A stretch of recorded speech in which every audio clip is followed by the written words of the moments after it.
Alors, le projet TAM pour transformation donc, de l'assurance maladie, cela s'inscrit dans l'axe 6 de la COG qui est de conforter la performance de la branche.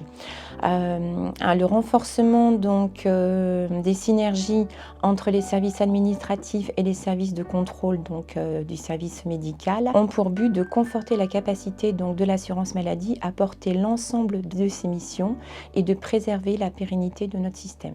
L'objectif est de faire évoluer nos organisations afin d'améliorer notre efficacité sur les actions de gestion du risque, de contrôle contentieux et de lutte contre les fraudes.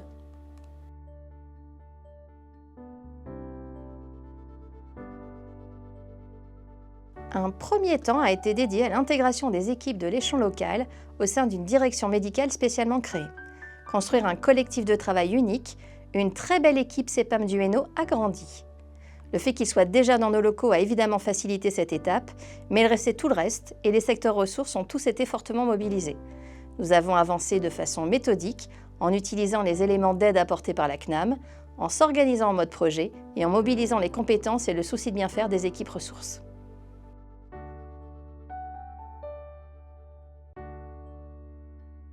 Alors pour les assurés, donc cela apporte une meilleure lisibilité puisque maintenant notre assuré social aura un interlocuteur unique, la CEPAM. La coordination aussi entre les services médicaux et les services administratifs va permettre une meilleure gestion des prestations donc au bénéfice des assurés. L'organisation sera à même de prévenir les ruptures de droits relatives aux indemnités journalières et aussi la prise en charge à 100% pour les maladies chroniques. Le renforcement des synergies donc, entre le personnel administratif et les personnels médicaux vont permettre aussi de réduire les délais de traitement sur les prestations, donc les indemnités journalières, l'invalidité, la gestion donc, du risque AT-MP.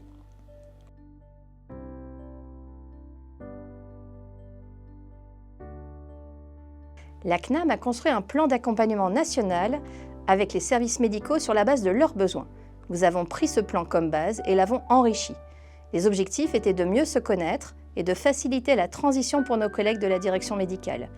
Beaucoup d'explications, d'échanges et d'accompagnement individuel, notamment par les équipes GAP et DRI. Nous avions réellement à cœur d'accueillir nos futurs collègues dans les meilleures conditions possibles et de leur montrer que nous étions heureux de les voir intégrer notre collectif.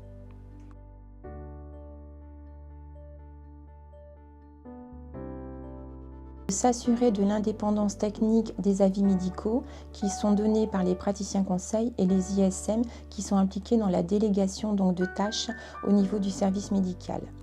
Le deuxième rôle est le respect du secret médical. En effet, avec l'intégration donc, du service médical au niveau donc, des caisses, le directeur médical devient le garant de la bonne application du secret médical au niveau donc, des organismes. Il doit s'assurer du maintien de la confidentialité et de la protection des données médicales qui ont un caractère personnel à maintenir.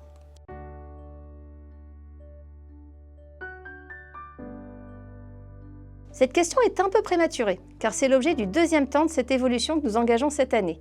Pour répondre à votre question de l'évolution de notre organisation, une dizaine de groupes de travail vont se mettre en place prochainement pour repenser nos façons de faire et de s'organiser. Un seul objectif, une organisation optimisée pour un meilleur service rendu à nos publics.